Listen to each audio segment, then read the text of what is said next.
Welcome back to X-Play. The Nancy Drew PC games are kind of hardcore. Don't believe us? Check out the next segment. There's only one thing left to do.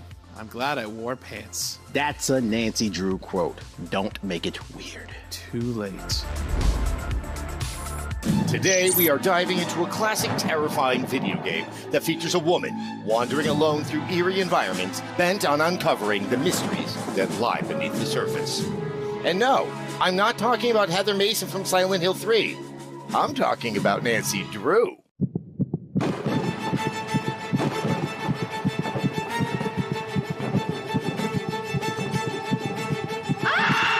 There are a lot of PC games from the 90s that have simply been lost to time, particularly the point-and-click adventure genre. Some of them, like Grim Fandango and the Monkey Island series, have received remasters and remakes throughout the new millennium. Most have fallen into obscurity or as Easter eggs in creepy VR realtor tours of hoarder houses, but Her Interactive's Nancy Drew series kept powering through the 2000s and 2010s, delivering 2 different Nancy Drew mystery games a year until 2015, which was coincidentally Vin Diesel's plan for the Fast and the Furious series until The Rock it all up. These games range from adaptations of classic Simon & Schuster Nancy Drew novels to original ideas crafted by the developers themselves. The premise of each game is fairly similar. Nancy is called in to solve a local mystery, or, while on her travels, she just happens to stumble upon one, like finding an unopened Super Mario 64 cartridge at a Goodwill. From there, the player, as Nancy, is tasked with solving the mystery through exploration, interviewing a cast of curious characters, solving puzzles, and uncovering clues and tools along the way. Additionally, just like the 90s classic Who Wants to Be a Millionaire, Nancy can also phone her friends in each of the games for additional hints on what to do next. Do you think you can help me out? Nancy, be careful. I was afraid that Jake's locker was booby-trapped. Trying to figure out why Nancy Drew is on an open phone line discussing crimes with literal teenagers is part of the charm, I guess. And I know some of you are thinking, a game series that's geared towards women with a 10+ rating, it can't be that scary, right? Hey, I thought the same thing too, but I was wrong. Dead wrong. These games are actually terrifying. From their offsetting soundtracks and jarring cutscenes to their psychologically grim, repetitive nature if you somehow cannot get information out of a character, can't find the right item, or solve a puzzle. It's locked. You can easily find yourself going in literal point-and-click circles in these games for hours on end, descending into madness like you're Jack Torrance trapped inside your own digital overlook hotel that smells like a Scholastic book fair. And, oh yeah, there's dying in this series. You can actually die as Nancy Drew in these games, and it's horrifying. Oh, no, oh my God. No, this isn't right. This is a kid's game. Okay, producers, are you still there? So these were the games that young women played back in the 90s. And you're all okay, right? Oh, yeah. Definitely. It's like basically the gateway drug for Silent Hill and Resident Evil. Yeah, you can easily go from Barbie Detective Agency to solving the Black Dahlia murders in LA Noire. Yeah, I started crafting plays in American Girl Premiere, and now I craft glory kills in Doom. She's terrifying. She's amazing. Well, you learn something new every day. Or rather, you would have learned that had you lived. Along with these gruesome death sequences, you're also dealing with a cavalcade of characters that, are trying to stop Nancy from solving the mystery by any means necessary. You think you know who to trust, but you don't.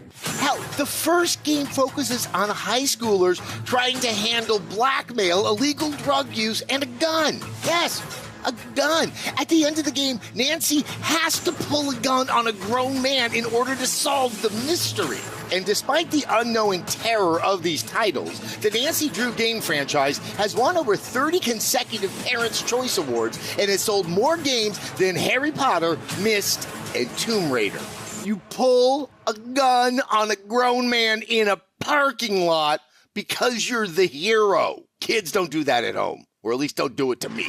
Over the last 20 years, this series has amassed a following and fan base that are still going strong. There are even Twitch and YouTube streamers that are keeping these games alive by playing them. Now, the series itself? Now, that's a bit of a different story. Within the last 10 years, Her Interactive has gone through a series of CEO changes, layoffs, including recasting Nancy's voice actress Lonnie Nanella, financial changes, and delays, specifically on the latest game in the series, Midnight in Salem. Midnight in Salem was a title that was originally supposed to be released in 2015, but due to the internal troubles mentioned, it received countless delays until it finally launched in 2019. And you thought Cyberpunk's delay schedule was bad. This latest installment was fairly panned by the Nancy Drew fanbase. While some saw it as a shaky but could be worse next step in the evolution of the series, many saw it as the death sentence for the teen sleuth's PC career. We're going down in a blaze of glory. 2 minutes. 2 minutes. The body can still feel pain for 2 minutes after the explosion before the nerve endings are destroyed. Oh. So fans have been left wondering if Nancy Drew will see another mystery, and if the next game will finally go into proper detail about what happens when a body decomposes. And while the list of Nancy Drew games Wikipedia page has listed untitled 34 game, PC, Mac, TBA, from my own personal experience, you can't trust everything you read on the internet. Hopefully this series continues to evolve and can bring Nancy Drew fully to the 21st century. Dear Ned, I hope you're doing well. I'm taking a bite out of the Big Apple this spring break, and it tastes great. I am enjoying the stunning sights, delicious pizza, and Bess was right about the pervasive smell of urine. It's everywhere. A body turned up in the Hudson Bay, and you know me, I've been on the case. The NYPD wasn't happy that I kept butting into an active investigation, but they let me do pretty much whatever I wanted to because I'm an affluent white woman. I slipped a hit of Molly to the morgue assistant to help me with my hunch about the items found slammed into the victim's nasal cavity. Nothing says vacation like premeditated murder. I'll be sure to send you a postcard from the Empire State Building. Talk to you soon. Love, Nancy. All in all, the Nancy Drew series will forever remain a unique chapter in PC gaming history. They were real puzzle games with actual challenges for young gamers 10 and up. And just why were these games so scary? Because they respected their players' intelligence. Nancy Drew didn't go easy on you. It's locked. The games constantly emphasize that choices have consequences, and being a teen sleuth doesn't suddenly make things carefree. The real world can be a scary and frightening place filled with unsavory characters and the unexplained. But keep your chin up, and even you can overcome the challenging obstacles that may come your way. Jesus. So you really played these games as kids? Well, that goes to show you cannot judge a game by its target demographic. The sleuthing continues after the break. As we get caught in the thirst trap that is Sherlock Holmes. Why is Sherlock Holmes so hot? Boing. Come on!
Welcome back to X-Play. We have a mystery to solve, my dear audience. When did Sherlock get so dreamy? And where did that deep closet come from? Sessler answers all these questions and more in our review of Sherlock Holmes, Chapter 1. Sherlock Holmes Chapter 1 is far from the first Sherlock Holmes video game. Since 2002, developer Frogwares has taken on the intrepid investigator's mantle and has delivered 8 different Holmes adventures, ranging from encounters with Jack the Ripper and Arsène Lupin to even adopting a daughter. The Devil's Daughter. But Sherlock Holmes Chapter 1, the 9th edition of Frogwares series, is actually the first game chronologically and features the first open world for the detective. But this isn't your lit professor, Sherlock Holmes. No. This is hot Sherlock Holmes. He's young. He wears just one of his sleeves rolled up because he's kind of a bad boy. Oh yeah, and he's a coroner's bag of mental health issues, including having an imaginary friend-brother companion, coincidentally named John. He's single and ready to mingle, around a crime scene that is. Not only is this Sherlock a babe of Baker Street, but he also comes with a customizable wardrobe. You heard that right.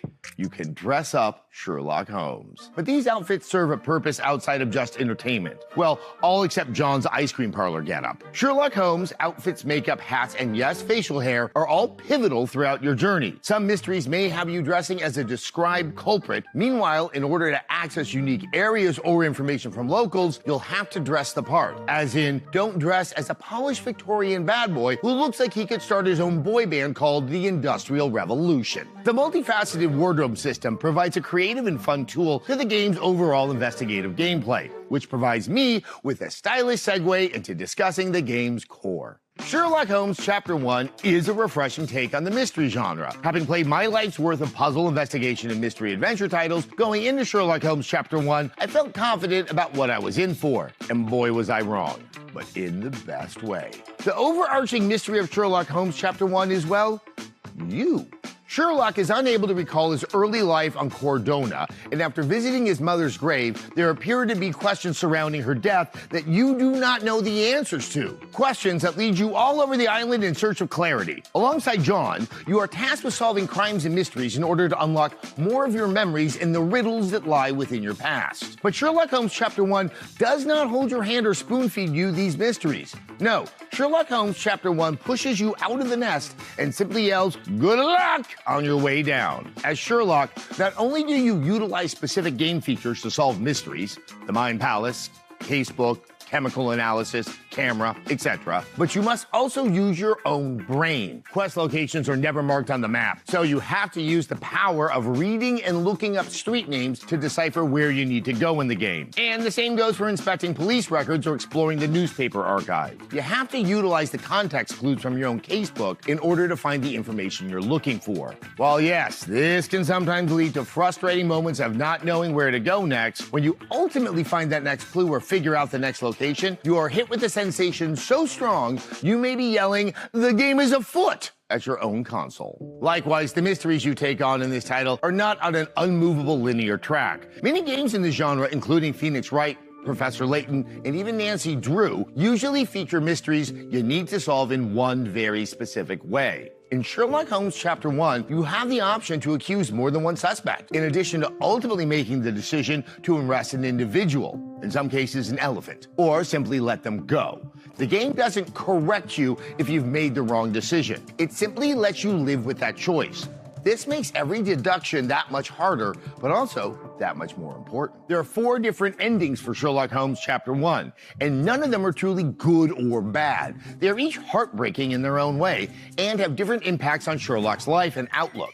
even down to which character narrates them. Overall, Sherlock Holmes Chapter 1's greatest triumph is its investigative gameplay. The game treats its players like the intellectual free thinkers they are and provides a variety of paths for a genre that is traditionally one-track only. Now, the setting is sadly a different story. This title takes a bold step in game design and puts itself into the sprawling open world of Cordona. But sadly, this endeavor is half-baked, or rather half-lit pipe in the hands of the world's most infamous detective. Cordona features a variety of districts ranging from metropolitan British squares to crowded Mediterranean markets. But across all these districts, there's no real life in Cordona. Nowadays, open world games have evolved into highly detailed experiences. You can play cards at a local inn, explore homes for materials and individuals to assassinate. You can even purchase cheese and pomade at a general store. You get my point. If you're going to create an open world game, you have to fill it with a plethora of experiences, side quests, or locations for the player to explore. Moreover, you can only fast travel and take carriages to discovered areas on the map. So get ready to run your way across an entire city early on in the game in order to discover all of the fast travel points that you'll rely on later. And when I say run, I truly mean run. One weird plus to this game is that Sherlock Holmes does not have a stamina meter, which means he can just infinitely run and never stop. Speaking of unlimited stamina, there is another feature that Sherlock has an unlimited amount of. It's not wit or sex appeal, it's ammo for his gun. In this iteration of Sherlock Holmes, his solution to every combat situation is gun. I'm not kidding. Disarm your enemies with a gun. Take down powerful baddies by removing their armor with a gun. Use the environment around you to get the upper hand in battle with a gun. Someone called the NRA. I think we just found them a new spokesperson. Look, there's a part of me that does appreciate the disarming and cleverly use your setting aspects of the game, but it just feels very rigid. And when you can only do those actions with a gun and not anything else, at least let me do something with my hands, like in the Robert Downey Jr. Sherlock movie. Combat is largely repetitive in this game. Every combat sequence is set within a specifically sized square with a very specific multi-shot setup cutscene and NPCs that all shout the same exact phrase over and over. I'm coming for you. I'm coming for you. I'm coming. This makes combat the least fun and least rewarding part of Sherlock Holmes Chapter 1, which is disheartening because it's one of the fastest ways to earn money so that you can buy back the auction furniture of your childhood and fill out your closet with outfits like this. While there is a lot Sherlock Holmes Chapter 1 gets right, ultimately, its hollow open world and lackluster combat leave the game feeling more like a novelette than a sprawling epic. If you are a fan of mystery adventure games and are looking for a new challenge, then I would definitely recommend stepping into the sexy shoes of this young Sherlock Holmes. However, if you're looking for something more, you may not fully find it within the sea-splash walls of Cordona, which is why we're giving Sherlock Holmes Chapter 1 a 3 out of 5. And that's our show. You've all reached the level of Super Sleuth, Which is like reaching Super Saiyan. but instead of anime powers, you get the powers of a know-it-all 16-year-old girl. Please do not climb onto any boats rigged with explosives. Instead, stay home and check out our YouTube channel. We upload new videos every week. See you next time. Peace.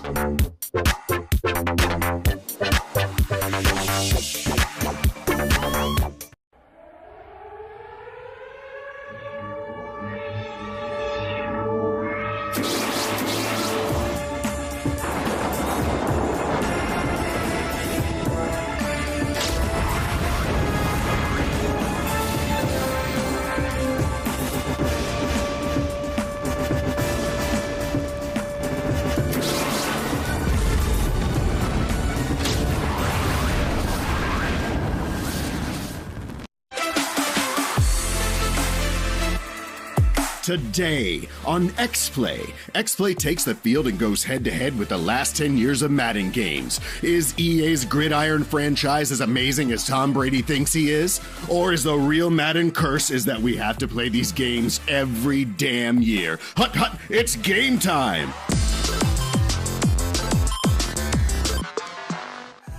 Hey, welcome back to X-Play. It's football season, and that means EA is shoving a new Madden game down our throats. But is Madden an MVP of lazy corner cutting that comes with having an exclusive license to the NFL? Or have we become entitled crybabies whining about an incredible game franchise that we took for granted? Or our expectations just too high for Madden, the way they are for Lamar Jackson? In preparation for Madden 23's Big Game Day, we went back and examined the film on the last decade of video game NFL football. I think I pulled a hammy. See?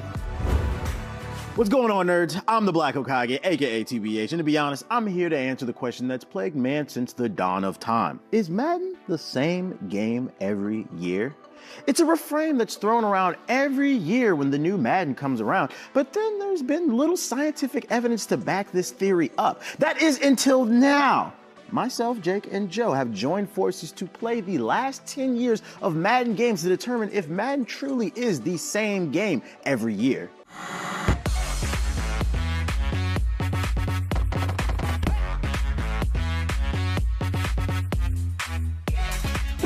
I'm Jake, the sports guy and a producer. I'm Joe, a guy who allegedly works here. And we've developed a highly scientific process to determine, is Madden really the same every year? I want to actually dig into your guys' mind just a little bit before we hop into the stream. Let's do it. What's your experience with Madden? Do you guys have any fond memories? Was there any point in your life where you felt like it's starting to feel a little samey? How about you, Jake? Man, you know, when we hit like 2010, around that time is when I realized that it started to feel kind of the same. It started to feel a little stale. It's not to say I don't have great memories. Playing friends in high school and college, Madden 04, Madden 08, those were great. But yeah, just a little bit after that time, it started to feel a little stale. Yeah, I mainly remember Madden just playing it with my friends, both as a kid and through college and high school. Like, it never was a game that I was like, I need to get the new Madden, but I'd play it with the homies every now and again, you know? Yeah, I think 04 was the peak for me with the series, and then 05 came out, and that's when they came with the QB vision, and that was, it seems like with Madden, they either make the same thing or they make something so different, it's horrible. And I think 05 is like a prime example of that because it made it so where only certain quarterbacks and certain teams were viable. And for me personally, I find joy in playing really bad teams, like a friend picking a bad team, I picking a bad team, and having a battle of the worst versus the mediocre. Well, I mean, you are a fan of the Washington football team, so... But I'm also a Cardinals fan, so I can't talk. Go, Pack, go. Cool. So how about we hop into the stream room, we play the last 10 years of Madden and just kind of do a deep dive and try to figure out what went wrong with this franchise. Now we got Madden 15. Joe, tell us what the box says. Personally, I remember enjoying this game. It was not bad. According to Madden 15, it's Madden season. Transform into your rival's worst nightmare with the new breed of defense built to challenge the best offenses in the NFL. A new arsenal of pass rush moves, improved coverage logic, and immersive new camera angles make defense exciting and fun to play. Call plays with confidence thanks to an all-new crowdsourced recommendation engine built from millions of online games. Add an NFL Films-inspired presentation, and it's not just football, y'all. It's Madden season. I would say graphically... You can see a difference. It looks much better. Yeah, it looks better. It looks much better. Yeah. Can you quit now? Yep. There we go. Wait. There we go. For a second. I felt like there was a little bit of latency, though, on the player control, but that might be because the physics are different. They might have made it a little bit more realistic. You got to get a little more time on it. But you definitely see a difference. So right off the rip, I feel like with the first few games that we played, we're definitely debunking the myth that the game looks the same every year. Because every year I definitely see there's improvements. Yeah. So what in specific do you remember you used to enjoy so much about this version? It was just like playing with my... I think it was just the first Madden game I really got into. I thought the defense stuff was fun. I had a lot of fun in the career mode or the franchise mode. Like...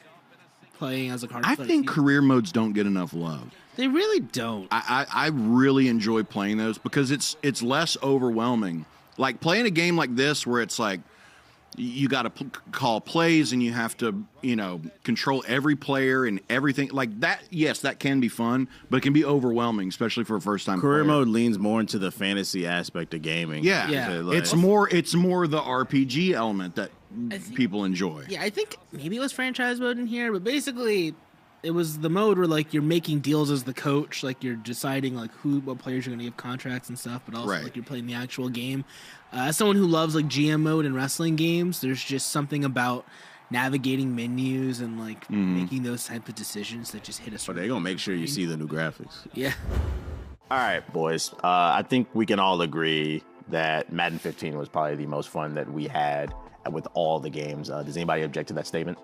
No, if we weren't in a time crunch, I feel like that's one we would have probably spent a few rounds in, because it's a fundamentally fun football game. Actually feels different from 25. I think the focus on defensive mechanics really came through here.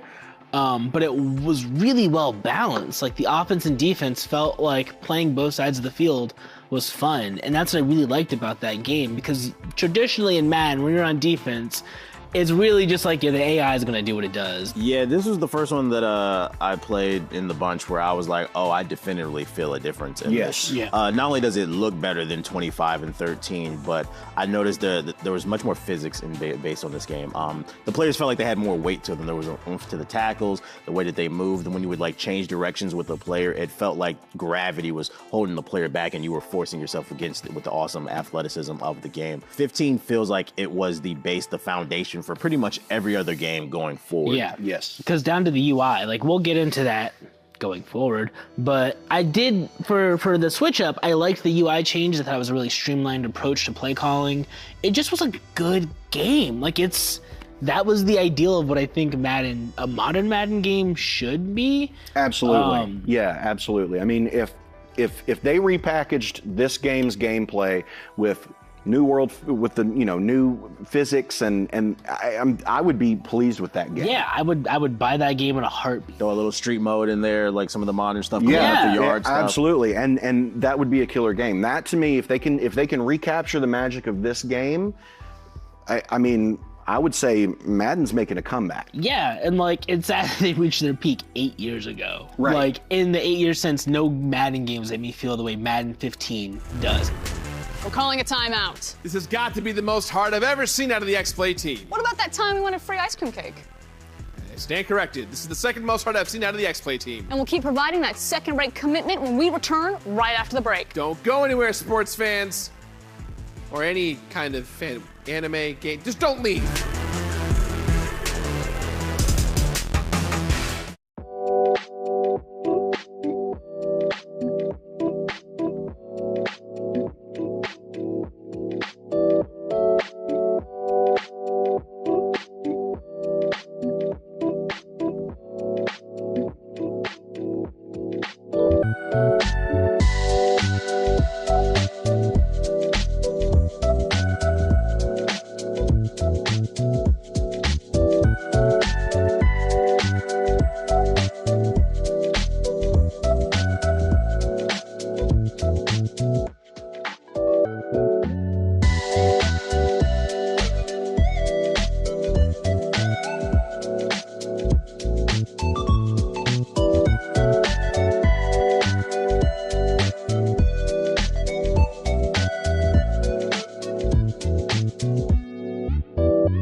Welcome back to X-Play. Were the last 10 years of Madden games banger after banger? Or are you trying to retcon the golden age of the Patriots out of existence because Tom Brady is gone and you don't know how to deal with all your feelings? Can't it be both? Our quest to answer whether the last 10 years of Madden games were good all comes down to this. This one has Antonio Brown on the cover. That guy's a rapper, right? He's a lot of things. Features on the box. What is this one promoting? Real player motion, game-changing control and precision on the field, transforming the way you play Madden. How many times have we used the word like real and motion and player while talking about these games? I every time I say the word salad around somebody who's never heard it before, like they start to laugh. But like the more I start to say, like people start like they should have just word salad. Yeah, that's like, again, now they're just like the complete list and detail of new features at EASports.com Madden NFL. So straight up, like you can't even look at the new features anymore because I'm sure that Madden NFL URL is going to be for the new game. Hey, bitch, go to the website. Yeah. If you care that much, bro.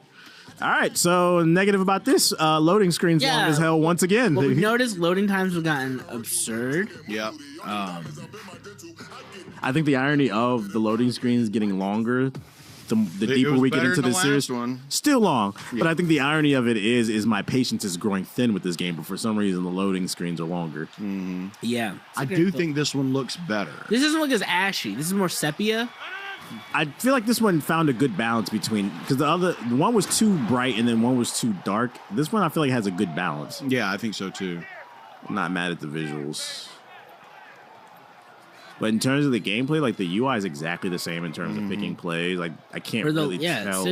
Since 15, it's all looked the same. Why is the backer not? So the way it feels, honestly, this one doesn't feel bad. This one feels better than the last one. Definitely, this one is actually not bad. It feels a little more balanced. This one feels like what 18 should have felt like because it looks like it, but it plays better. Right, much more fluid. Yeah, that's definitely. I think that's worth the $60 price. That's sarcasm, by the way, for the people watching. Oh! You almost pulled off what you thought you never could. I know. I've never gotten that close before. So far, I would describe this game as solid but uninspired. It's a football game. Yeah, it's a football game. That's how I would review it if we do. Madden 19. It's a game. Yeah, it works. Game. Now, what did Madden 19 do better than 18, guys? Easy. It wasn't the last three. Yeah, it was different. It was the first game we're like, oh, this is a change. Yeah. But was it good or was it just different? That's what it feels like. I remember us thinking that it was good, but only compared to what came before it, so that made it hard to judge objectively. Yeah, this one felt more vibrant, more welcoming. It wasn't as dark as like the last two, but that's all I really remember about it. Like from a gameplay standpoint, it was kind of the same. It just looked a little bit brighter. Also, I would like to note that this is the period of time where they went from actually telling you what's on the box to just going, if you want a complete list of the new details, just go to the website. And for some of them, it's just Madden NFL. So that's going to be talking about the new game. So for the last three, we really couldn't figure out what the new mechanics were because they weren't on the back of the box. Right, and that's one of the things that they hit in all these games and did on the back covers is it's got dynamic tackling and there's a battle for air supremacy. And it was just word salad. Yeah, that's all it was, where it didn't... It just felt like they were trying to overcomplicate the game because they needed to put something new in it to give a reason for there to be a new title other than a new roster. And really all they were doing was repackaging old ideas. Like what I did find from all these is they would put something in it, then take it out next year and then put it back in like 2 years later. Yep. And then you're like, I played this before, but then it's not as good as the last time. So it was a lot of repackaging and word salad. But Madden 20, 2021, and 2022. We're going to go play those, and then we'll be back here. All right. We just played a little bit of Madden 2021, 20, 22, too, all that. We made it to the end of the finish line, boys. How are we feeling? What are our thoughts after playing all these Madden games? I regret pitching this idea. I'm sorry. I don't know how long this video is going to be, but it's about 6 hours of us playing all these Madden games. Yes. And it felt like 12. And took years off our lives. Yeah. I'm almost positive. I've never felt this emotionally exhausted playing video games. And I played The Last of Us 2 in a pandemic. I mean, the last 3 games of Madden are also very copy-paste. They all feel the same down to the menus. Like they changed a few things graphically and like the intro and that sort of stuff. But other than that, it just feels like the same thing. Oh my God. Yeah. Like, down to the UI, like the new features of 21 were the features in 22. There was nothing in 22. Wait. They introduced the X Factor, guys. That was 20. And the UI changed. Right. The presentation did definitively get better. I did actually really like the presentation. Yeah, the presentation got great. But the one thing that I was confused by a lot of these games, they talk about how there's new commentary, and for some reason, when we had the commentary turned on, there's no commentary. It was like glitching or something. Yeah, we don't know if it's like, because with a lot of these games, they turn off the servers for the old Madden games. So we're just like, was that part of like the online experience or the live service aspect? Like, yeah, and that's weird if it's not built into the actual game. Right. There was a new feature that was implemented in one of the 20s where, like, let's say somebody's trying to tackle you, there would be like a struggle where like the A button would pop up and you both would like rapidly tap it. It's kind of a mini game. A mini game, and I like that because it made it a little bit more personal. Because a lot of times with Madden, it does play itself because it's so AI driven. Right. So I did like that. The only thing I didn't like about it, it was very inconsistent. It would pop up sometimes, and then you just never knew when it was going to pop up. Right. So it made it hard to get good at the game. And once again, the game continued to play itself half the time. Right. So it's like, why implement? I feel like they could have fleshed that idea out a little bit better. And then the X Factor feature that they implemented, they talk about it in the menus and what special abilities. Basically, certain players have special abilities that others can't do. But the thing is, like, they don't really explain to you like all the players' abilities. Like, you just kind of, you have to really shift through the menus, and I think they could have did a better job of explaining how that works. And one thing I want to hit again is when we were talking about how all these games feel the same, that's just from the gameplay aspect. Of course, there were some new features added, new game modes like Long Shot, QB1.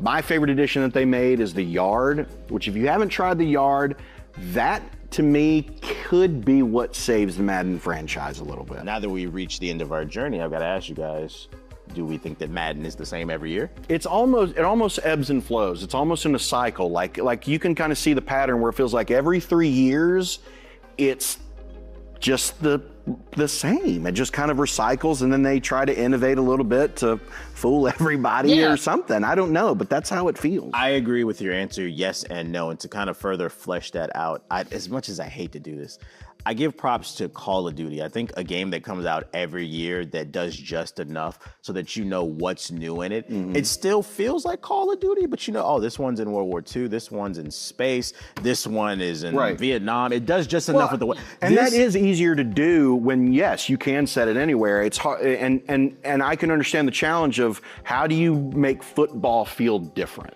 And like I said, going back to like either the X Factor feature or the little mini games, they could have just spent a little bit more time fleshing that out, as well as advertising that this is what makes it feel more personal. I think that's something Call of Duty does do good, and that's why their fan base keeps coming back and getting excited. Right. So let's talk about the future of Madden then just real quick, because the new one's coming out very soon, and they're already touting online that this feels different, like any other Madden, which I don't know if you see this. It just works. Madden like you've never seen it before.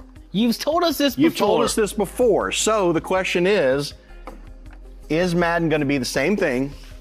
And if so, how do you fix it? How do you fix the Madden franchise? I think going free to play, honestly. 100%. To me, I agree with that. To me, it's weird that sport games haven't embraced the live service model. It's like all the games that should embrace live services don't, and the ones that shouldn't do. Because if all you're doing is updating the roster, I would rather you build just Madden NFL free to play, and then throughout the year you can just upgrade the engine if you need to do patches, update the roster, do live stuff like that. Sure, there's an off season that you got to account for. Sure. But I think people would be less mad spending $60 on something that feels exactly the same as what they got the year before. I would like to see them lean a little bit further, even more into the Yard. I feel like they're straddling that fence where they're like, it's a little bit street, but it's still sim. I would like to see them go full-blown arcade. Yeah. That way, you can get a sim game, and you're getting two games in one, basically. I mean, that's kind of what Call of Duty is. Like, you have the traditional multiplayer, then you have like Warzone as well as the story. You got zombies. Yeah, you got zombies. So it's like, I think if they have those multiple game modes in it, I think that would add more value to the game. Yeah, I definitely think that even if they don't go to a free-to-play model, man, we don't need one every year. If you did one every 3 years, because then we can see an actual improvement in the game. I mean, that's what we're dying for. We're dying for some kind of innovation within the game. Yeah, just make a fundamentally sound Madden game, and people will be happy. That's it. Like all all good science, we were surprised by the results of our Madden experiment. Yes, we can't believe so many of you are still watching. Has this episode been peer-reviewed yet? We tried, but none of our peers agreed to watch it. For more devastating blows like that, don't go anywhere. People on rollerblades with guns are gonna try to kill each other, we promise. It's getting really weird out there. How weird? Honey pie. Whatever. The movie game. It's happening! Gerard looks like a level 9,000 Discord mod. Yeah, dude, let's go. Oh my God, you killed Kirby! Hella. We're comfortable with our sucking. Some say I've sucked my entire life. We give Next Play a 5 out of 5. I hope you'll do better next time.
Welcome back to X-Play. The NFL is the biggest sport in America. Our next title features a less-known pastime. Professional highlight?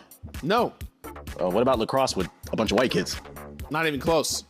Roller derby with guns. Ah, exactamundo. Check out Frost breaking down her first impressions of Rollerdrome.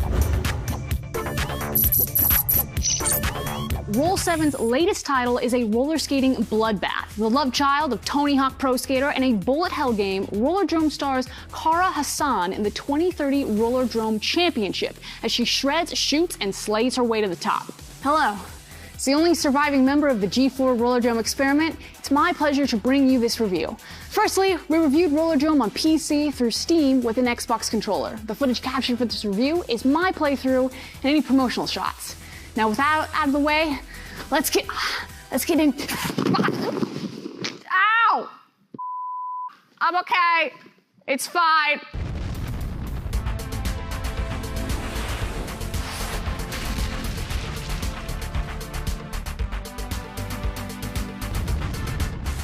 Revealed at Sony's State of Play, Rollerdrome was a mysterious, eye-catching action title. Built on the movement mechanics and fluidity of famous titles like Tony Hawk Pro Skater, the game's core principle is to survive the 10 arenas and 2 boss battles to be crowned the 2030 Rollerdrome champion. I'd like to note that it's much easier to be crowned Rollerdrome champion in-game than in real life.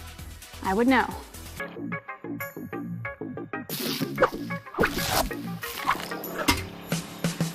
Team, I've attempted to assemble the best of the best. You admittedly are not quite it, but you have what the others don't. Nothing to lose. I'd like to not die. Noted. Wait, we could die? I've issued you standard issue IRF firearms. Now with these bad boys, we can give you ammo based on trick performance. Not that kind of trick.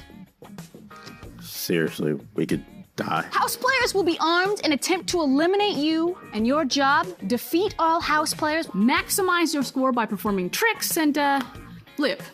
Let's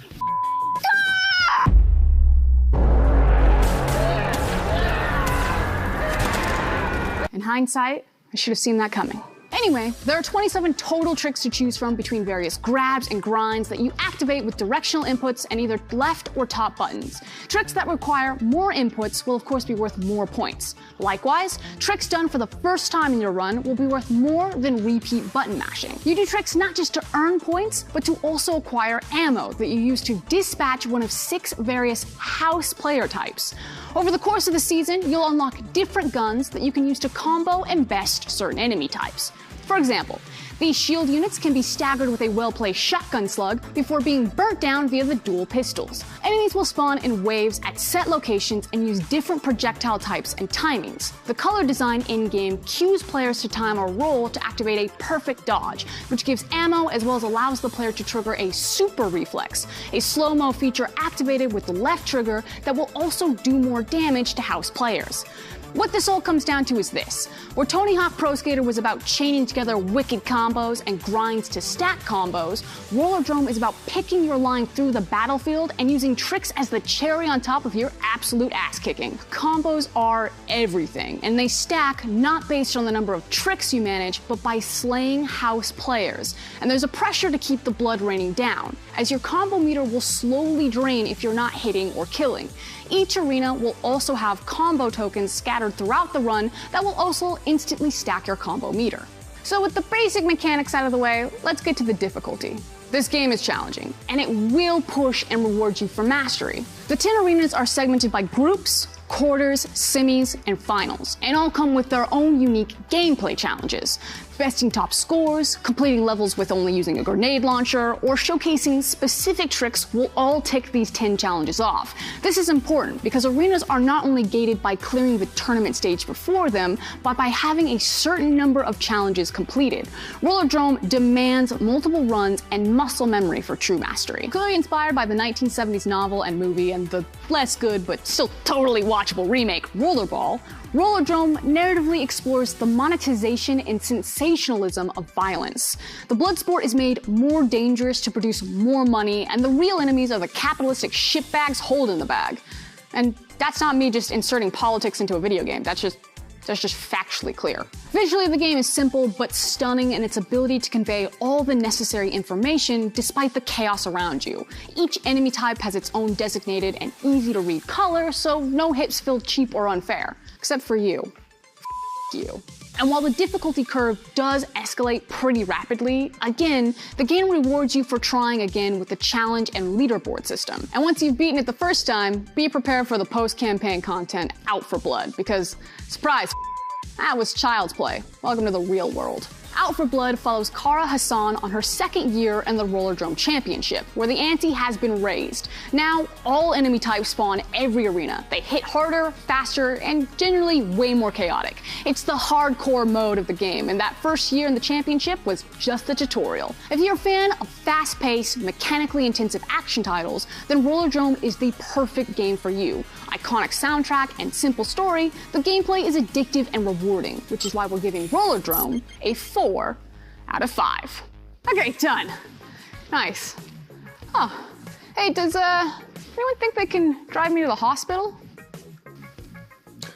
The do you think, Frost? And that's our show. We hope we inspired you. To what? Go outside? Oh, God, no. We hope we inspire you to triple down on virtual sports until the metaverse makes it hard to tell the difference. I'm not wearing a metaverse helmet. It's so impersonal. I'm gonna go watch football highlights on my phone like God intended. See you next time. Peace.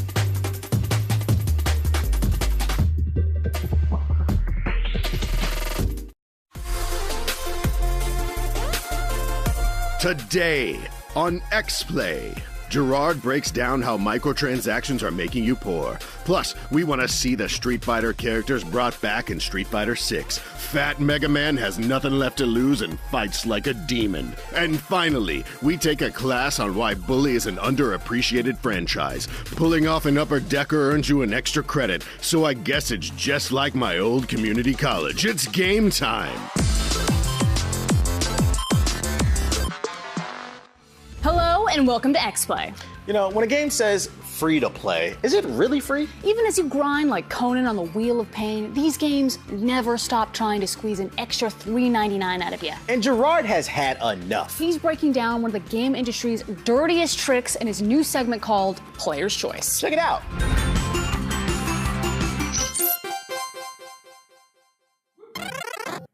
Now, if I sound a little off, it's because as a streamer, I feel a little bit left out. I know it's been over a month, but I haven't ranted enough about Diablo Immortal yet.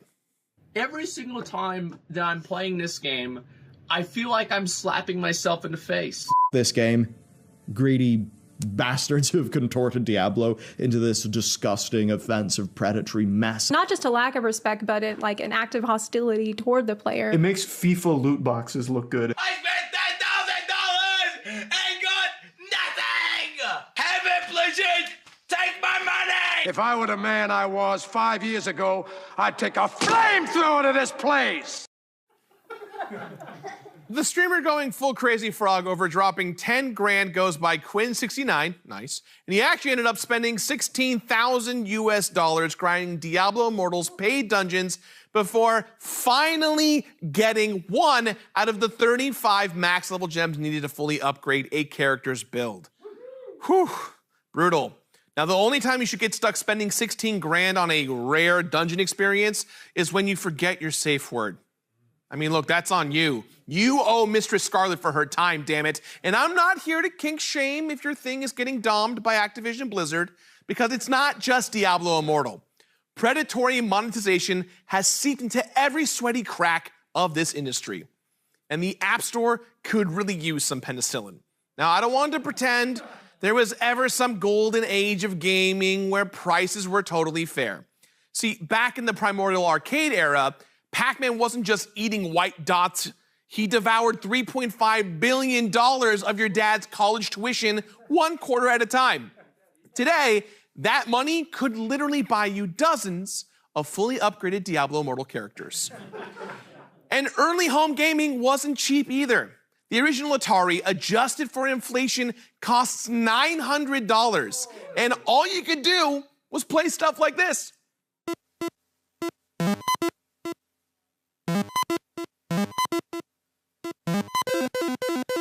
That was, of course, the Porky's game. Playing bad movie tie-in games used to cost more than a PS5 and looked like the acid nightmares of a sentient graphing calculator. Who would have thought? Now, I do think monetization has gotten worse over the years, and while I don't know exactly how to fix it, I think it's worth breaking down the industry's worst practices so we can at least be exploited from a place of health and knowledge. So, today, in honor of Diablo Immortal, let's descend into a segment I am calling Gerard's Inferno, the 9 layers of monetization hell. It's very hot. And it won't cost you a thing because it's a free-to-watch model. So there you go. Oh, okay. Look, I don't think I need my own in-show currency to host my own segment, but I got the coins, so yeah.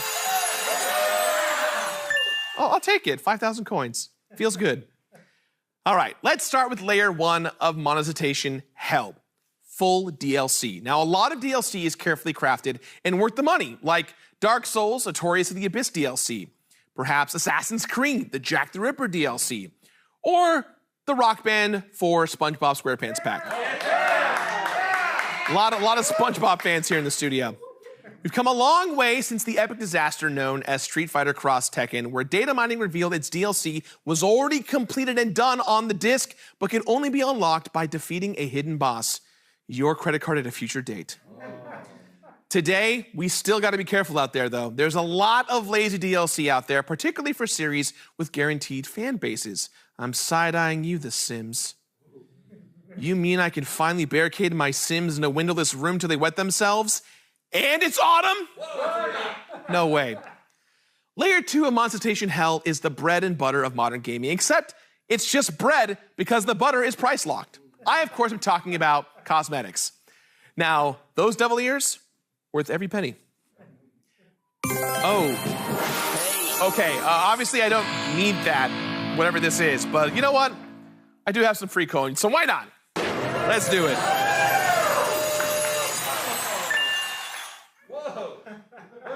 So obviously not all cosmetics are bad, but they can even be a way to voluntarily support games, like crowdfunding prize pools of the Dota International. Unfortunately, some cosmetics are like a proto-NFT, but what's non-fungible is social trauma from bullying if you rock characters with a base skin. Now look, Polygon reported in 2019, in the last few years, teachers noticed students insulting each other with the term default, a burn for any kid boring or broke enough to rock default skins in a game. Guys, cyberbullies have it way too easy. When I was young, if you wanted to bully a kid with a game, you had to name them in Oregon Trail and hope that they died of cholera. Layer 3 was gonna be in-game advertisements, but I guess we can skip Layer 3 and earn 200 coins if we watch a brief sponsored message. So it says running long, so let's just go ahead and skip it. All right. Yeah. The world of video games is always moving, I've seen this ad always before. changing, always evolving. But It's an Next Play ad. Welcome to It's Attack of the Show ad. Okay. It's got the watch. Name your price. What is going on? Why? Hello? Why are they playing so many? I don't even know what I'm being sold on. Hello? Make it stop, dear God. Whew. Look, at least it didn't cost real money and it barely ruined the flow of this entire segment. So let's just do what gamers do every day. Pretend ads don't affect us, grab ad blocker, and move on. To Layer 4. Now, it's starting to look a little more like hell because I'm talking price-locked power-ups and convenience mechanics. Whether it's 2012 and your grandma's paying real money to skip watering individual grass tiles in Farmville, or it's 2017 and you just caved and spent real money to unlock Darth Maul in Battlefront. It's all basically pay-to-win mechanics turning sunk cost fallacy into high-cost gameplay, and FOMO into no-mo fun. See what I did there? Okay, nice. Seems like you're struggling purchase. Oh, come on. Look, the crowd likes me here. I can get the laughter on my own because they're the hardest working crew in the business, right, guys? Yeah. You know what? I just want to hear praise. Let's just hear it. All right. There we go. Yeah, thank you. Nice clap for me. Worth it. Look, they're just price locking necessary aspects of the game, but life is a game, baby, and now I am winning. Applause one more time. Thank you. Ooh. That one came with a studio applause. Now, this next layer of Monetization Hell is the one that pulls all the other layers together into one gameplay melting river of burning dollars. Loot boxes. Now, loot boxes are a pure distillation of the dirtiest open secret in game design, exploiting human psychology via casino mechanics to maximize profits. Look, I get it. Luck is fun. There's a reason it's satisfying when your favorite streamer gets perfect boss RNG during a speed run and the possibility to break a world record. Luck is an essential element of almost all games when it's woven into actual gameplay. Or you can just douse your entire game in gold and purple particle effects and charge players every time they want to see cool fireworks.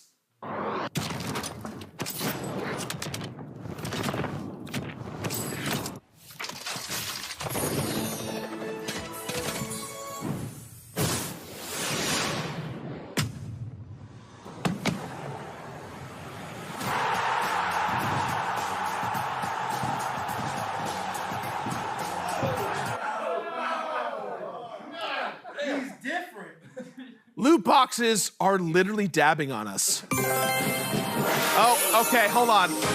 Look, I get the conceit we're doing here, guys, but I'm not buying loot boxes for my own segment. Also, why are completion coins totally worthless in this? Everything costs cash. All right, fine. I'm gonna do it just this once to prove a point, but that's it. All right. What do we got? Let's see.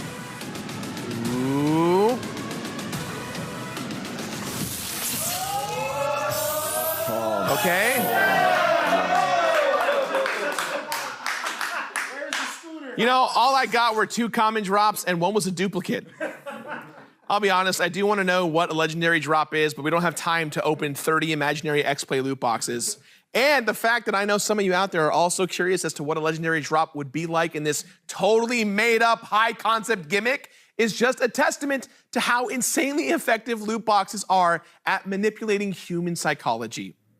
Now look, despite everything I've said, I have sympathy for game developers. As production costs continue to balloon, developers often have to pump monetization to keep up or pop. And I imagine it's incredibly frustrating when tacked-on monetization overshadows years of creative work, like food poisoning overshadowing an otherwise flawless trip to Long John Silver's. So, how do we all get off this crazy Toad's wild ride of monetization hell? Well, let's be honest, we probably don't. What's worse is that live service games perpetually change depending on the current ecosystem. So when a game shuts down and you cannot use it or any of the items you bought, do you actually own the content you purchased? Is it worth having a console or a mobile device that stores that content locally so you can use it every now and then, like an old iPhone with Flappy Bird? And if so, what is the value of that content? Well, good news is, everyone, I'll be covering all these topics in layers 6 to 9 nights of monetization hell. And you can find out what I have to say for just $9.99 when you purchase the Gerard's Inferno Season Pass, release date Q7 2022, something like that. Act now and get 1 of 4 digital-only Adam Sessler pillows. It's true. Now, I know all of this feels a little doom and gloom, but what we can do is educate ourselves, each other, and recognize the importance of your own monetization self-value. Or in other words of Karl Marx, just play Hell 1 and Diablo Immortal. The other difficulty levels are just the same content with numbers turned the way up, so. Now, open your loot box of your heart, but don't put your credit card information in because arteries aren't great with plastic. Now, but before we end this segment, I do want to end it all with a summary/quote that has never resonated more with me and reflects the current state of monetization in gaming. You are a idiot if you don't think about monetization during the creative process of game development. I've been Gerard. The choice is yours. Now that you understand what's going on under the surface of the microtransaction machine, it'll be that much easier to avoid the pitfalls. TBH, it's your line. One sec, I gotta jump on this game every 10 minutes or I'll miss getting my completionist points. You cannot be serious? Sweet, I just got a Professor Choke legendary card and another Golden Boy headshot. This absolutely sucks. Right? I've already had like 60 Golden Boy headshots. We'll be right back after a series of videos trying to convince you to make microtransactions in real life. Are you ready for smarter conversation? If I looked like you, if I was you, I'd be constantly working. Elevate your media intake with Vibe Check. I dare you to cut to commercial. I dare you. Vibe Check. It's deep.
Welcome back to X-Play. Bully is a taboo word these days. It brings up images of abuse and conflict in online mobs. And a damn good game that Rockstar abandoned in favor of Max Payne 3. Well, Max Payne 3 and giant stacks of money from the GTA reprinting machine. Bully was a one-of-a-kind banger. If you get all misty thinking about how we'll never get a sequel, well, there's a class you should sign up for. Check out our one-game wonder on Bully. Okay, we're not even 30 seconds in. We already got this bullshit. Did you, listen to the new Drake album or something? What's going on here? Bully! Did someone who's not us bully your bitch ass? That's our thing. You tell us who did it. No, it was bully! Damn, I thought we were about to fight somebody.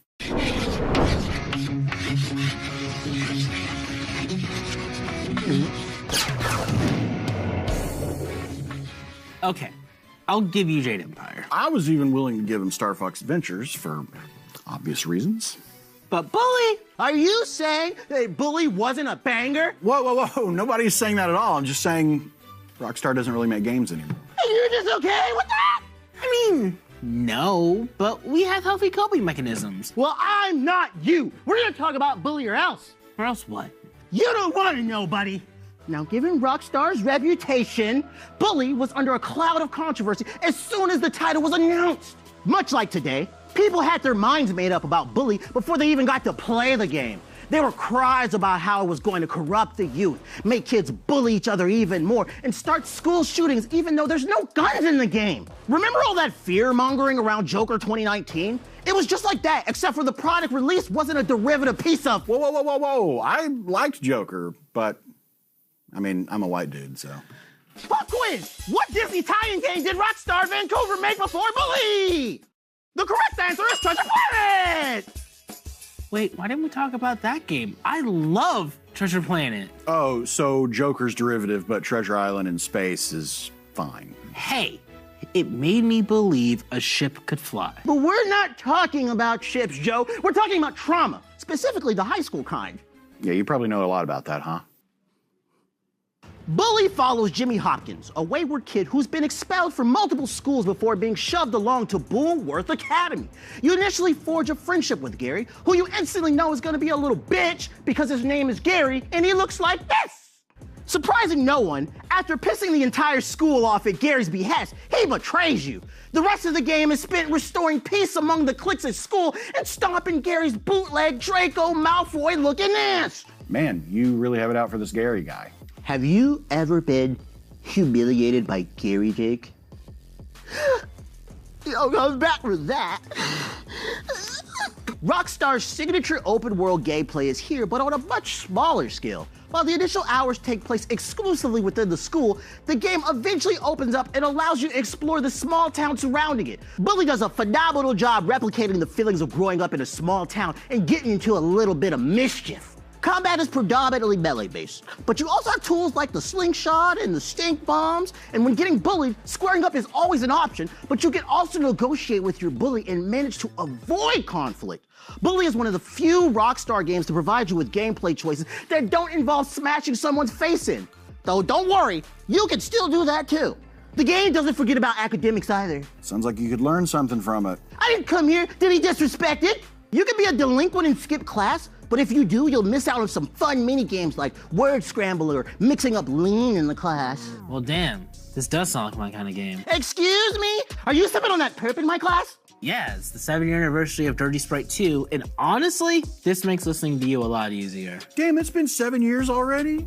Shit, pour me up a cup. I Serve the Bass was my anthem. I knew I liked you, Jay. It's like you guys don't even care. Ooh, I'm Professor Chuck. Instead of going to therapy, I have temper tantrums over old games like a little bitch. I heard that, Jake! I wanted you to hear it! Ah! Pop quiz! What's the name of the creepy old man who lives at the school? The answer is Mr. Grant!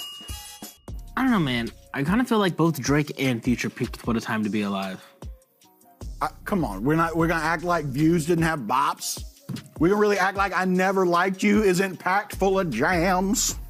Hot take, I think both of them look better as feature artists and solo acts these days. Wow. The absolute audacity on this man. Just saying. Speaking of audacity, where the hell is the professor? Oh, now you care! Ooh, I about beat the brakes off an old man. Dude, I'm 31. You are a rough-looking 31. Yeah, well, you guys spent your 20s getting swirly by Gary. Wait, Gary happened in your 20s? Shit, couldn't happen to me. So much like Gary, Rockstar spent over a decade giving me nothing but just pain and misery. Despite the controversy, Bully was released to good reviews and decent sales. A sequel has been rumored to be in the works, but nothing concrete has ever been revealed. It's just been GTA 5. GTA 5 again, Red Dead, GTA 5 again. Any hope of a new Bully has been more or less dashed, as Rockstar clearly has no interest in actually making video games anymore. They become the new Valve. It's a shame, because the relatively innocent, charming, and playful spirit has been seen as proof that Rockstar could do more than be violent and edgy. More than any other Rockstar game, Bully had heart. It was a nod to anyone that's been bullied. It was Saved by the Bell if it was starred by Dexter Morgan. By bullying the bullies, you were able to take back the power and powerbomb Gary off a rooftop like he deserves. You hear me, Gary? It's on sight, you face, you working at Quiznos, bitch! Damn. I didn't know you had that in you. I'm honestly kind of impressed. I don't like bullies. Bully was great because for 15 to 20 hours, I got to feel powerful for once in my life. Damn, dog, I'm sorry for giving you shit all the time. I'll try and go easier on you. Whatever, Joe. I don't care. It's okay. Hey, heard you talking shit, huh? Oh, Gary. You heard that. Listen, I was just talking about Bully the video game, right, guys? Nope, he was talking about you, Gary. Yeah, he actually called you out by name specifically. No, I didn't! You know what? It doesn't matter. You're still gonna get these hands. Get him. He's beating your ass in your own damn classroom. You're gonna let him do that to you? Oh, I guess he is. My leg! My other leg! That's right. This is how we do it at Quiznos. None of that soft-ass baby shit Subway crap. Yeah, eat fresh my ass. Man, I can't let Gary have all the fun. You just said you were gonna take it easy on him. Well, much like Darth Vader, I lied. Well, when in Rome.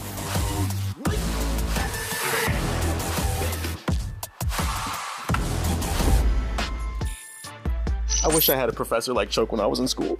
Yeah, he really teaches his students that it's okay to be in touch with their emotions. I think he just gets hung up on his fan grievances, actually. We continue the fan grievances with our list of Street Fighter characters who need to make a comeback after these quick messages. So you better not go anywhere. It's getting really weird out there. How weird? Oh my God, you killed Kirby! We give Next Play a 5 out of 5. I hope you'll do better next time.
Welcome back to X-Play. Street Fighter 6 is busy creating the Ryu thirst trap category on TikTok. But what they need to be focusing on is bringing back these characters. Hadouken! Coming in at the #1 spot is Sawada. Captain Sawada. You remember this dude? Starring alongside Jean-Claude Van Damme in that It's So Bad It's awesome 90s Street Fighter movie. Sawada is a soldier serving with Guile to take down the Shadaloo. Captain Sawada was officially thrown into the canon as of the Street Fighter V activity report. He even has Street Fighter V styled official art. So there is a chance. Next up, we got Joe's pick, Saddam. He's overly designed to be an American who's a fan of Japanese culture, combining football gear with a samurai helmet. At 3 is my boy, my main, Dudley. I need him to make it in this game. Not only is he a class act with fast fists, but he debuted in Street Fighter 3 and has not shown up since its prequel, Street Fighter 4. Number 4, DeCapre. DeCapre, or better yet, any of the dolls that haven't made their playable debut yet. The dolls refer to a series of characters in Street Fighter lore that are teenage girls captured by the villainous organization Shadaloo. Their first playable assassin, Cammy, became an instant fan favorite. We eventually got Julie and Junie in Street Fighter 3 and DeCapre in Ultra Street Fighter 4, but there are still 10 plus fascinating soldiers that could still make their debut in the limelight, from Satsuki to Satamu. Next up is Skullmania from the Street Fighter EX series. He's a masked fighter with a red scarf who is a clear reference to the Japanese superhero Kamen Rider, who's only on the list because Jefferson really wanted to give the Kamen Rider fandom their shout out for the year. So I'll see you in 2023. Another deep cut we got on the list is Ingrid. Homegirl showed up in one spinoff, one PSP port, refused to elaborate further, and then just left. Ingrid, who the are you? At the #7 spot, we got, I'm not even gonna build this up. Joe, Jefferson, and I just wanna see Capcom characters like from Rival School or Darkstalkers or Red Earth characters just be in the game.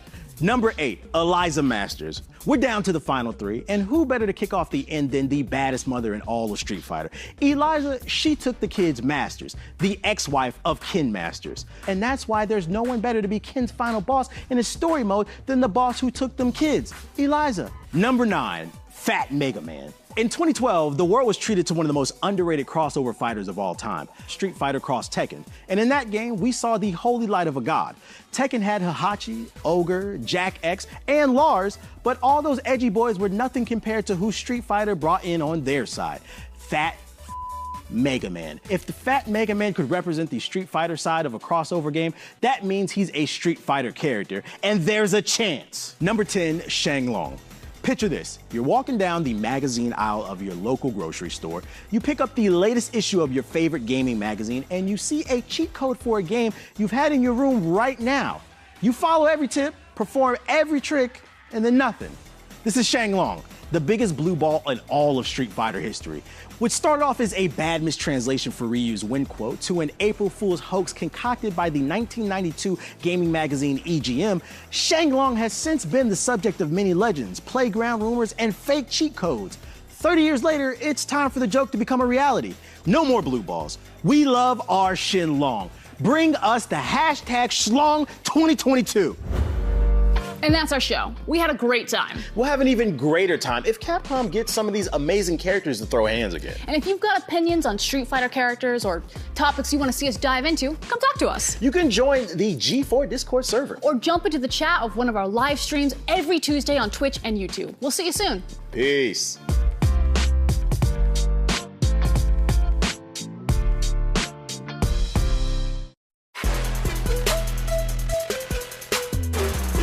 Today on X-Play, we head to Vegas to play Saints Row before anyone else, which sounds like a dream job but ends up with everyone covered in tattoos that aren't safe for TV. What happens in Saints Row apparently goes on national television. It's game time. Hello and welcome to X-Play. Saints Row started life as a knockoff GTA. And then it found its footing by heading into territory too wild even for Rockstar. This fall, Saints Row returns. But will it strike that right balance between old and new? The only way to find out is a trip to Vegas. Wow. Huh. Who got to go to Vegas? You did. You went to Vegas. You literally went to Vegas to get a first look at Saints Row. We literally have footage of it. I don't remember.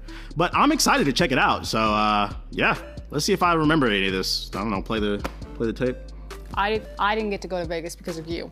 We're gonna play the tape, and then maybe it'll re-jog my memory. Just roll the tape. Yo, what's going on, beautiful people? Big Hokage in the building, big TBH. And to be honest, I'm on my way out the door, out of my apartment complex, because